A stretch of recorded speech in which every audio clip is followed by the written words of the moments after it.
سمجھ سے باہر ہوتا تھا کہ اسے اب چاہیے کیا۔ راغب کی بھی سمجھ سے باہر تھا کہ موسیٰ کو اب کیا چاہیے۔ وہ بے چینی سے روئے جا رہا تھا۔ آخر اس نے تھک کر ادھم کو آواز دے ہی دی۔ آواز میں شرمندگی کا عنصر نمایاں تھا۔ جگر یہ تو نہیں سو رہا؟ ردھم نہ ہلی، یوں ظاہر کیا کہ وہ سو رہی ہے۔ راغب نے ردھم کو پھر آواز لگائی۔ میں جانتا ہوں تم جاگی ہوئی ہو، یار اسے ایک بار دیکھ لو، رو رہا ہے، چپ ہی نہیں ہو رہا۔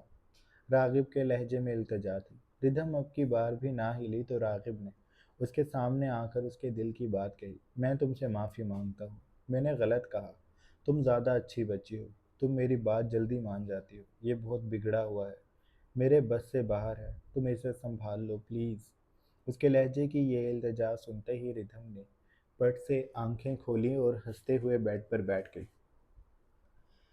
دونوں ہاتھوں سے تالی بجائی۔ بال جو چہرے پر آ گئے تھے انہیں کان کے پیچھے کرتی وہ چہک کر گویا ہوئی۔ میں یہی سننا چاہتی تھی۔ سارے مردوں کو یوں لگتا ہے جیسے بیویاں زیادہ تنگ کرتی ہیں۔ اپنی اولاد سنبھال لیں تو پتہ چلے کہ اولاد کتنی بگڑی ہوئی ہے۔ پھر ڈانٹ دو تو ایسے لڑنے مرنے کو تیار ہو جاتے ہیں جیسا سارا قصور ماں کا ہی ہے۔ اس نے راغب کو آڑے ہاتھوں لیتے ہوئے موسیٰ کو اپنے قریب کیا تو وہ اس کی گود میں جاتے ہی چپ ہو گیا۔ راغب کا حیرت سے منہ کھل گیا۔ یہ تو چپ ہو گیا۔ ردھم نے فاتحانہ مسکراہٹ سے گردن اکڑائی۔ اسی لیے ماں کا درجہ باپ سے زیادہ اونچا ہے۔ راغب نے سر جھٹکا۔ ایسی بھی کوئی بات نہیں ہے، اسے ابھی میری عادت نہیں ہے۔ میں آفس سے 3-4 مہینے کی چھٹیاں لے لوں گا، پھر اسے پورا پورا دن اپنے پاس رکھوں گا، دیکھنا اسے میری عادت ہو جائے گی۔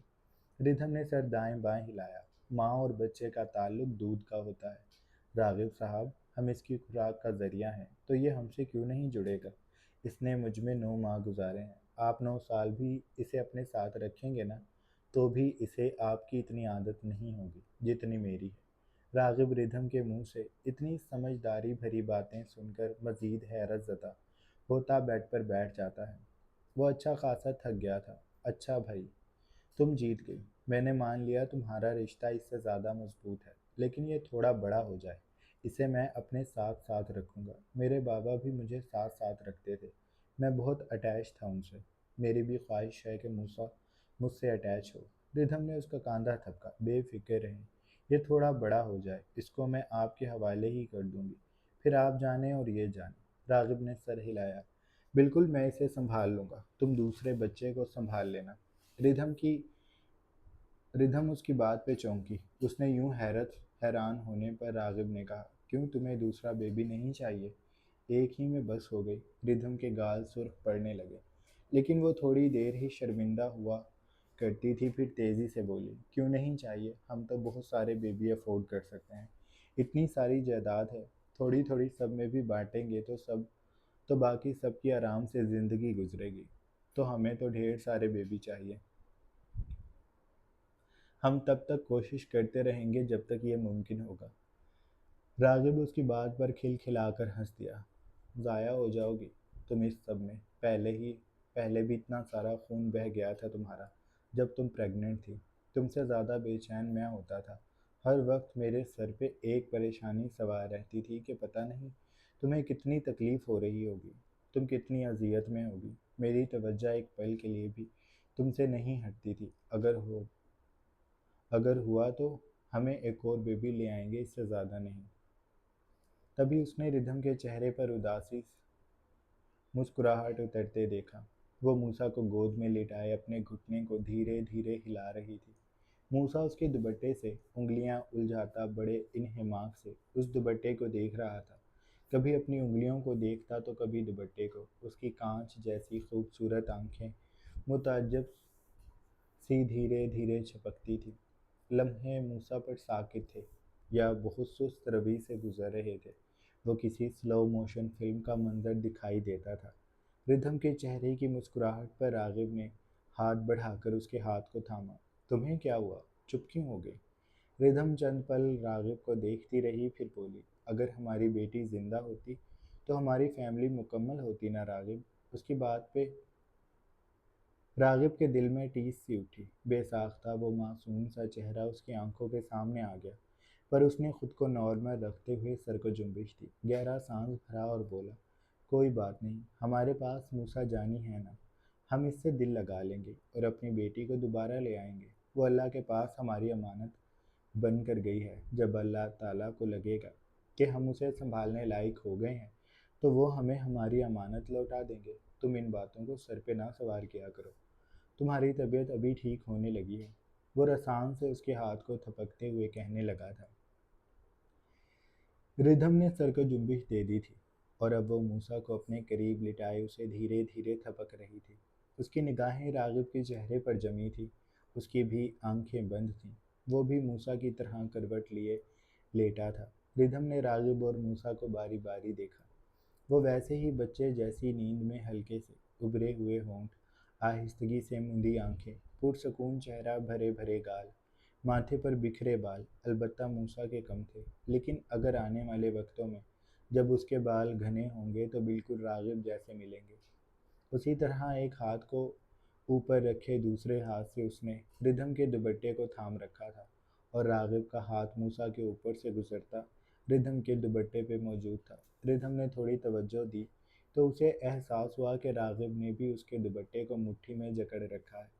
وہ بے ساختہ مسکرا دی تھی۔ کمرے میں راغب اور موسیٰ کے بھاری سانسوں کا آہنگ بکھرا تھا۔ ردھم خاموشی سے کچھ دیر انہیں دیکھتی رہی، پھر وہ آہستگی سے بیڈ سے اٹھی اور باتھ روم کی جانب بڑھ گئی۔ کمرے میں چھائے نیم اندھیرے میں وہ خاموش بیٹھی اسد کو دیکھ رہی تھی۔ وہ اس سے زیادہ ٹوٹ گیا تھا اور ٹینا کے دل میں اسے بچا لینے کی ایک خواہش سر اٹھا رہی تھی۔ اس سے چند راتوں پہلے جب ایک چوہے نے اسد کی پنڈلی پہ کاٹا تو وہ گندمی رنگت، درمیانے قد کاٹ کا مرد ایسے چلایا کہ ٹینا کی جان حلق میں آ گئی۔ گارڈز نے ایک پل کو اندر جھانکا تھا، پھر اس نے دروازے کو مقفل کیا اور اسد کے پکارتے رہنے پہ بھی نہیں پلٹا تھا۔ ٹینا اس کی جانب بھاگ کر آئی تھی۔ وہ خود زخمی تھی، لیکن اسے اپنے زخم کم لگے۔ وہ اسد سے زیادہ مضبوط اعصاب کی تھی، اس نے بہت زیادہ سختیاں دیکھی تھیں۔ اسد اس کا جونیئر تھا اور اس رات وہ اس کی پنڈلی پر اپنی قمیض کا دامن پھاڑ کر باندھتی بہت دیر تک اس کا چہرہ دیکھتی رہی تھی۔ پھر اس نے احتیاط سے اسد کا سر اپنی گود میں رکھ لیا۔ وہ اس کا سر دبانے لگی تھی، اسد سے سک رہا تھا۔ ٹینا کی آنکھیں بھیگی ہوئی تھیں، لیکن وہ رو نہیں رہی تھی، اس کے لیے بس ماحول دھندلایا تھا۔ وہ اسد کے بھاری بھرکم وجود کو اپنے گھٹنے پہ محسوس کرتی، اس کے بالوں میں انگلیاں چلانے لگی تھی۔ اسد رو رہا تھا۔ میں نے غلطی کی، لیکن میں مجبور تھا، اسد نے کہنا شروع کیا۔ وہ یہ باتیں گارڈز کے سامنے حلق کے بل چلا چلا کر کہہ چکا تھا، لیکن اسے سنا نہیں گیا تھا اور اب وہ ٹینا کو سن رہا تھا۔ ٹینا خاموش رہی، اس کی انگلیاں اسد کے بالوں میں جھلتی رہیں۔ خاموش کمرے میں رینگتے حشرات اور سن سن کرتے سانپ بچھو کی موجودگی محسوس ہوتی تھی۔ موت ان کے بہت قریب تھی اور انہیں خاموشی سے دیکھ رہی تھی۔ وہ اپنی غلطیاں مان رہے تھے، ایک دوسرے کے سامنے اعتراف کر رہے تھے۔ ٹینا کر چکی تھی لیکن اسے افسوس نہیں تھا۔ پیٹ پالنے کے لیے میں نے کام محنت سے شروع کیا تھا، پر محنت سے پیٹ نہیں بھرتا، بس انسان صبر کرنا سیکھ جاتا ہے، لیکن میں صبر نہیں کر سکی تھی، اس لیے آج بھگت رہی ہوں۔ میں اپنے کیے پہ شرمندہ نہیں ہوں۔ مجھے اس بات کی تسلی ہے کہ میں شاید اب مر جاؤں گی، اس زندگی سے چھٹکارا حاصل کر لوں گی۔ ایسی زندگی سے آزادی بہت بڑی جیت ہے۔ مجھے موت سے ڈر نہیں لگتا۔ میرے پاس کچھ بھی نہیں ہے، نہ اپنے، نہ عزت، نہ جسم کی حرمت۔ میں سب کچھ کھو کر بیٹھی ہوں، تو اس حال میں اگر میں مر بھی جاؤں تو کیا دکھ، یہ میری کہانی کا اختتام ہی ہے اور میرے جیسے لوگوں کا انجام یہی ہوتا ہے، تو مجھے ملال نہیں۔ وہ باہمت تھی، اس کا لہجہ اور چہرہ سپاٹ تھا، آنکھیں پتھر کی ڈلیاں لگتی تھیں جن میں کوئی حرارت، کوئی تپش، کوئی پچھتاوا نہیں تھا۔ وہ بھیگ بھی جاتی تو یوں لگتا پتھر پہ پانی آ رکا ہو۔ لیکن اسد جب بھی روتا تھا اسے دکھ ہوتا تھا، دل میں وہ کسک سی تھی جو اسے دیکھ کر یہاں جاگی تھی۔ اس کو زندگی میں بہت مردوں سے قربت ہوئی تھی، لیکن ساری قربتیں بستر کی شکنیں زیادہ ہونے تک ختم ہو گئیں۔ مرضی برابر ہوا کرتی تھی۔ اسے اس میں بھی کشش محسوس ہوئی تھی، لیکن اسے نہیں لگتا تھا کہ کبھی وہ کسی کے لیے یوں دکھ محسوس کرے گی۔ اسد اس کے سامنے بچوں کی طرح روتا تھا۔ اس کے ہونٹ باہر نکلا آتے تھے، آنکھیں بہنے لگتی تھی تو کسی بھی ترتیب کے بغیر بہا کرتی تھی، اور ٹینا ان آنکھوں کو دیکھتی رہ جاتی تھی۔ ان میں پوری دنیا کی نا امیدی اور دکھ سمٹ آتا تھا۔ وہ جینے کے لیے مر رہا تھا اور وہ مرنے کے لیے جی رہی تھی۔ اب بھی وہ اسد کو خود میں کہیں اندر موجود محسوس کر رہی تھی۔ وہ کہیں بہت اندر تھا، جبکہ ٹینا اس کے بالوں کو چھو رہی تھی۔ اسد کا گال اس کے گھٹنے پہ تھا۔ وہ اس کی شیو کی چبھن محسوس کر رہی تھی، اور وہ چبھن بھی جو اس کے رونے سے دل میں جاگ رہی تھی۔ اس کی بھرائی آواز نے ٹینا کے اعصاب پہ ہتھوڑا سا مارا تھا۔ میرا باپ مجھے بچپن میں میری ماں سے چرا کر لے آیا تھا۔ میں بہت چھوٹا تھا، اتنا کہ بس یہ سمجھ سکا کہ مجھے اٹھا لیا گیا۔ میں روتا رہا، اور تب میرے سامنے کھڑے مرد نے مجھے بتایا کہ جس سے میں خوف کھا رہا ہوں وہ میرا باپ ہے۔ وہ اچھا انسان نہیں تھا، وہ کئی بار جیل جا چکا تھا۔ اس کے دوست سب اسی جیسے تھے۔ مجھے ماں چاہیے تھی، میری ماں نہ جانے کہاں تھی۔ میں بھاگنے کی کوشش کرتا تو وہ مجھے مارتا تھا۔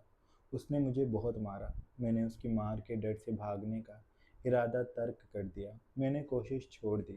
میں وہ سارے راستے بھول گیا جو ماں تک جاتے تھے۔ مجھے میرے باپ نے چوریاں سکھائیں۔ اس نے جیسے میری ماں سے بدلہ لیا تھا۔ وہ مجھے کہتا تھا، تیری ماں کہتی تھی کہ میرا بیٹا تجھ جیسا نہیں بنے گا۔ وہ جیت کر خوش تھا اور میں بے حس ہو چکا تھا۔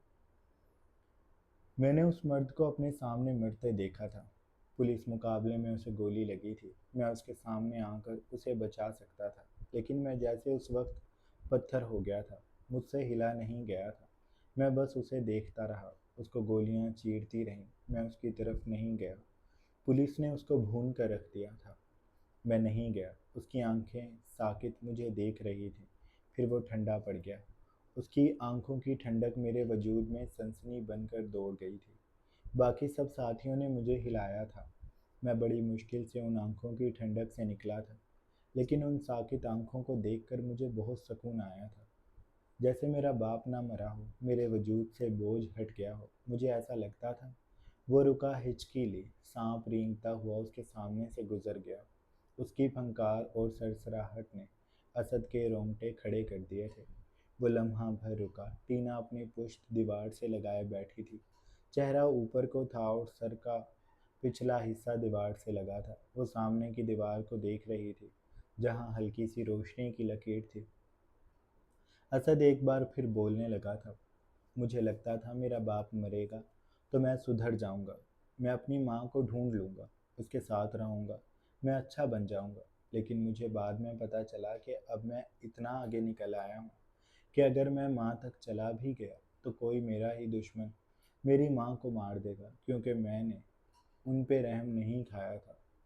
وہ مجھ پہ رحم نہیں کریں گے۔ میری ماں میری کمزوری بن جائے گی۔ میں اسے مرتے نہیں دیکھ سکتا تھا، اور اس کے سامنے کس منہ سے جاتا، اس لیے نہ گیا، اور اس کام میں آگے بڑھتا گیا۔ اور اب میری زندگی مجھے ختم ہوتی نظر آ رہی ہے۔ میں یوں مرنا نہیں چاہتا۔ میں اپنی ماں سے ملنا چاہتا ہوں، اسے دیکھنا چاہتا ہوں۔ میں مر جاؤں تو کچھ ملال نہیں۔ اس نے شاید اپنی بات مکمل کر لی تھی۔ ٹینا کی انگلیاں اس کے سر میں ویسے ہی متحرک تھیں، لیکن وہ بولی کچھ نہیں تھی۔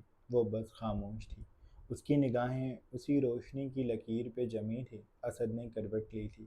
ٹینا نے تبھی اس کے گال پہ اپنی ہتھیلی رکھی اور چہرہ جھکا کر اس کا چہرہ دیکھا۔ ٹینا کی دھندلائی آنکھوں سے جو اسد دکھائی دیتا تھا وہ بہت معصوم تھا۔ وہ اس اسد کو مرتے نہیں دیکھ سکے گی۔ تم یہاں سے باہر نکلو گے اسد، اس نے کہا۔ اسد چونکا تھا۔ کیا مطلب؟ اس نے ٹینا سے پوچھا، لیکن اس نے جواب نہ دیا۔ نہ جانے کیا سوچ کر وہ جھکی اور اس نے اسد کے گال پہ لب رکھ دیے۔ اسد ساکت رہ گیا تھا۔ سہیل کامل کے محل نما بنگلے کی زرد روشنیاں جلی ہوئی تھیں۔ وہ پوری تمکنت سے دیوان نما صوفے پر پھیل کر بیٹھا تھا۔ اس کے چہرے پر کوئی تاثر نہیں تھا۔ اس کا ایک ہاتھ شیر کے چھوٹے سے بچے کے سر میں دھیرے دھیرے حرکت کر رہا تھا۔ وہ سفید جبے نما لباس میں ملبوس تھا۔ گہری رنگت اور سنجیدہ چہرے والا سہیل کامل سامنے سنگل صوفے پر بیٹھے عرفان کو دیکھ رہا تھا، جو بے چینی سے اسے بتا رہا تھا، ان لوگوں نے مجھے ڈھونڈ لیا ہے، وہ لوگ میرے بہت قریب ہیں۔ کچھ دنوں سے مجھے دھمکی بھرے پیغام مل رہے ہیں اور آج تو حد ہی ہو گئی۔ اس نے اپنی جیب سے ایک کارڈ نکال کر میز پر پھینکنے کے انداز میں رکھا۔ وہ شدید اضطراب کے عالم میں تھا۔ یہ سہیل کامل کا کیسا پہرا تھا کہ اس کے جان کے دشمن اس تک پہنچ گئے تھے اور سہیل کامل کو پتہ بھی نہیں چلا تھا۔ وہ اپنی ساری جمع پونجی اس مرد کے حوالے کر کے بھی موت کے دہانے پر کھڑا تھا۔ اس کے روم روم میں آگ سی جل رہی تھی۔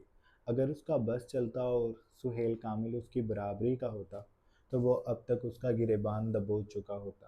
لیکن سہیل کامل کے عقب میں کھڑے وہ حبشی، جن کی قامت 7-7 فٹ تھی اور ہاتھوں میں بڑی بڑی پستولیں، چہرے پر بے رحمی بھرے تاثر، انہیں دیکھ کر عرفان کی ہمت نہیں پڑ رہی تھی۔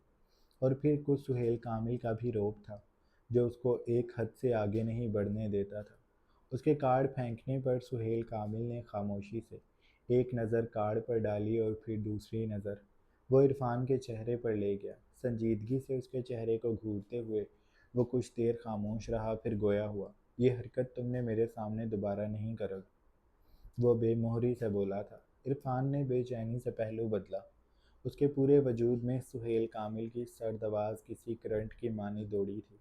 اس نے بے ساختہ تھوک نکلا تھا، پھر سر کو جنبش دیتے ہوئے وہ اپنے اعصاب کو پرسکون کرتا ہلکی آواز میں بولا، میں معذرت کرتا ہوں، لیکن آپ میری حالت کو سمجھیں، میں بہت پریشان ہوں۔ وہ لوگ مجھے نہیں چھوڑیں گے۔ عرفان بس رویا نہیں تھا، ورنہ اس کے ارادے بھرپور رونے والے ہی تھے۔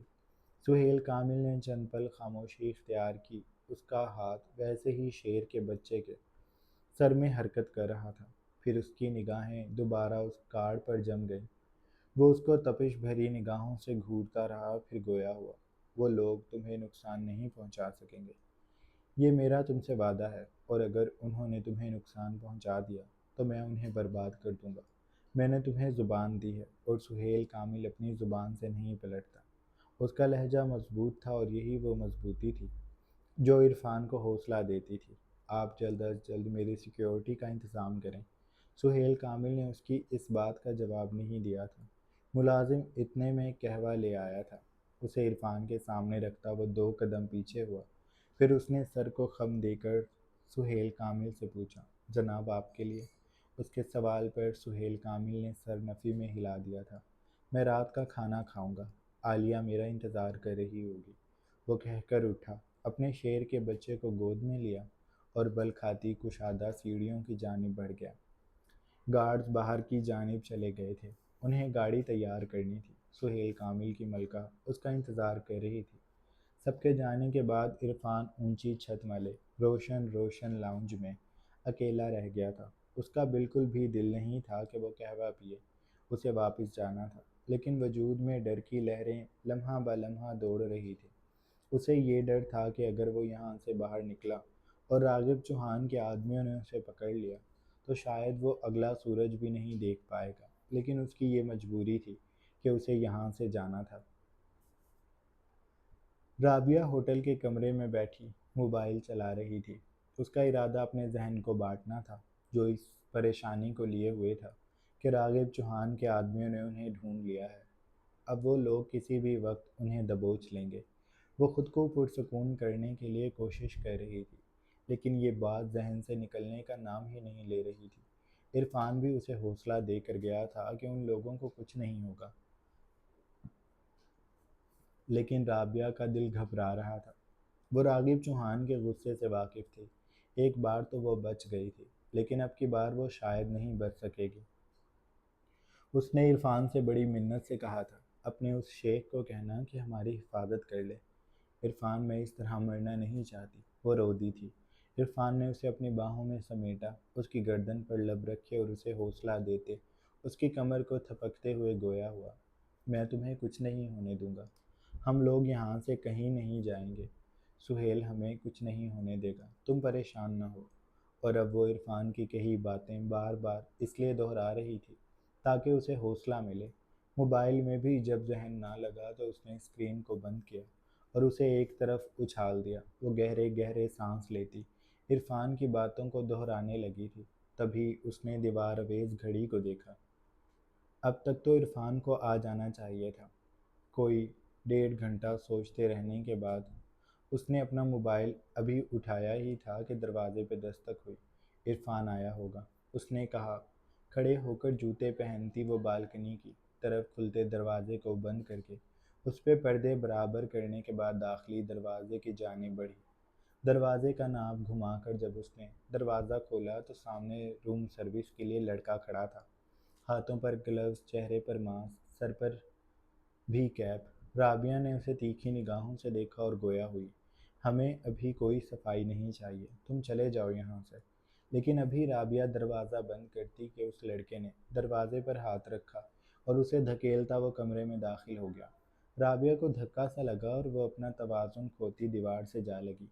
سنبھل کر اس نے اس لڑکے کو دیکھا جو کمرے میں داخل ہو گیا تھا اور جس نے دروازہ بند کر لیا تھا۔ تمہاری ہمت؟